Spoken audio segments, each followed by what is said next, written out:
जी बेटा जरा दोबारा देखिए आप, यहाँ पर आपके पास एक ट्रायंगल मौजूद है, ठीक है। हमने उस ट्रायंगल को यहाँ बना दिया A B B C and A C line के साथ। मैंने आपको बताया कि जब भी हमने स्लोप फाइंड आउट करनी है, हाइपोटेन्यूज की कैलकुलेशन करनी हो, तो हम हमेशा परपेंडिकुलर को बेस पर डिवाइड करेंगे। अब आप अगर यहाँ देखें, हमने इक्वेशन यहाँ पे लिख दी है, hypotenuse equals to perpendicular divide by base. अब यहाँ परपेंडिकुलर किसको रिप्रेजेंट कर रहा है?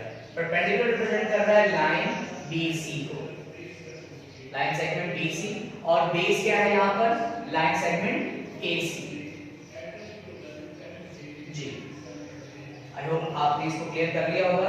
दोबारा सुनिए कि जब आपने स्लोप की कैलकुलेशन करनी है, आपने क्या करना है, आपने बेटा इस परपेंडिकुलर को आपने इस बेस पर डिवाइड करना है। तो यहाँ परपेंडिकुलर क्या है? BC, और बेस क्या है? Line segment AC।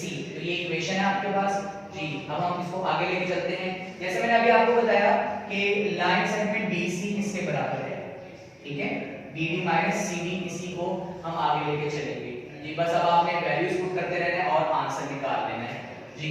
जैसे मैंने आपको बताया था कि first equation of motion, second equation of motion और थर्ड इक्वेशन ऑफ मोशन के काम कॉमन है। याद रहे, आप चाहे फर्स्ट सेकंड या थर्ड कर रहे हो, स्टार्टिंग से लेकर यहां तक का काम बिल्कुल कॉमन है तीनों में, ठीक है। स्टार्टिंग से लेकर मतलब सेम आपने स्पीड टाइम ग्राफ बनाना है, सेम आपने एक्सप्लेनेशन लिखनी है, सेम आपने डेरिवेशन जब स्टार्ट करनी है। ऑब्वियसली जब आप फर्स्ट कर रहे होंगे तो आपने फर्स्ट इक्वेशन यहाँ लिख देनी है, जब आप सेकंड कर रहे होंगे तो आप सेकंड लिख देंगे, थर्ड के लिए आप थर्ड इक्वेशन यहाँ पे क्लियर कर देंगे जी। अब हम स्टार्ट करते हैं फर्स्ट इक्वेशन ऑफ मोशन जी। हम यहाँ लिखेंगे, वी नो दैट, हम ये जानते हैं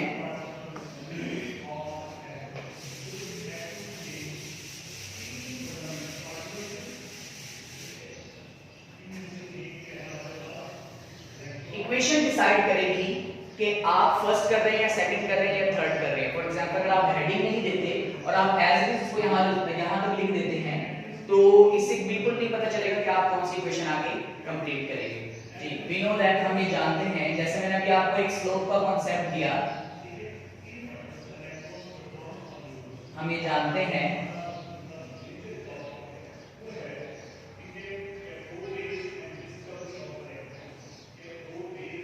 slope of line AB, slope of line AB ये किसके बराबर है? Hypotenuse equals to perpendicular divided by base. अब हमने इसी में वैल्यूज पुट कर देनी है जी। AB इक्वल्स टू परपेंडिकुलर किसके इक्वल है? लाइन सेगमेंट BC, और बेस किसके इक्वल है? लाइन सेगमेंट AC के। Line segment BC divide by line segment AC। अब यहां हम मजीद वैल्यूज पुट करेंगे कि लाइन सेगमेंट BC किसके बराबर है? लाइन सेगमेंट BC बराबर है DD माइनस CD के। Line segment BD minus line segment CD।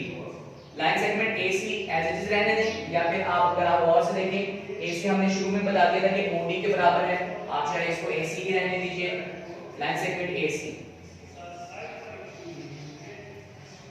यहां तक हमने जब क्लियर कर लेना है, तो आगे हमने अब बताना है कि हमारी हर टर्म किसको रिप्रेजेंट कर रही है। जरा और से देखिएगा, AB किसके बराबर है? यहाँ पे हम क्लियर कर दें, AB denotes acceleration, acceleration equals to BD किसके बराबर है? फाइनल वेलोसिटी के माइनस इक्वेशन का, और CD किसके बराबर है? इनिशियल वेलोसिटी के, और AC किसके इक्वल आएगा? टाइम के। ये बेटा हमारे पास कुछ इक्वेशन बनती नजर आ रही है यहाँ पे। अब हमने आगे इसको मजीद लेकर चलना है। T इधर डिवाइड हो रहा है, दूसरी तरफ जाकर मल्टीप्लाई आ जाएगा, तो इक्वेशन क्या बन जाएगी आपके पास? AT equals to VF minus VI जी। हमारे पास ये दिया है, एक तरफ माइनस का है, जब ये दूसरी तरफ चला जाएगा तो ये प्लस का हो जाएगा। तो VF किसके बराबर आ जाएगा आपके पास? Vf equals to Vi plus At। जरा अगर आप गौर से देखें, हमने ये इक्वेशन प्रूव करनी थी और हमारी इक्वेशन प्रूव हो चुकी है। जरा एक दफा दोबारा रिव्यू लीजिए। हमने जब first equation of motion start करनी है तो शुरू में हमारा काम जो होगा वो फर्स्ट, सेकंड और थर्ड इक्वेशन के लिए कॉमन होगा। इक्वेशन डिसाइड करेगी कि हम कौन सी इक्वेशन ऑफ मोशन को सॉल्व कर रहे हैं। फर्स्ट इक्वेशन ऑफ मोशन बेटा सॉल्व होती है slope of line AB equals to hypotenuse equal to perpendicular divided by base. Hypotenuse AB perpendicular BC base AC इस ट्रायंगल को फॉलो करते हुए। फिर आपने यहाँ पे वैल्यूज पुट कर दी। BC किसके बराबर था? BD माइनस CD, जो कि मैंने आपको एक्सप्लेन किया था कि BC किसके बराबर है? BD माइनस CD के। वैल्यूज पुट कर दी। AC कैसे दिख रहा? AB की जगह पर एक्सेलरेशन लगा दिया हमने, क्योंकि हमने पहले बता दिया था कि स्लोप ऑफ लाइन किसको रिप्रेजेंट कर रहा है? एक्सेलरेशन को। आप स्पीड टाइम ग्राफ में भी देख सकते हैं। जी मजीद अब आप आगे आते। BD किसको रिप्रेजेंट कर रहा है? फाइनल वेलोसिटी को।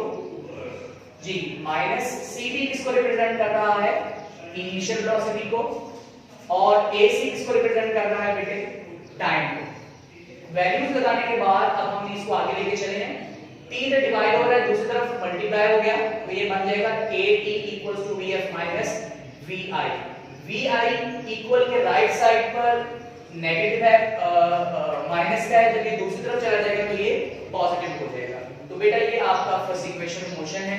एंड पर आप लिखेंगे hence first EOM is proved। Thank you very much.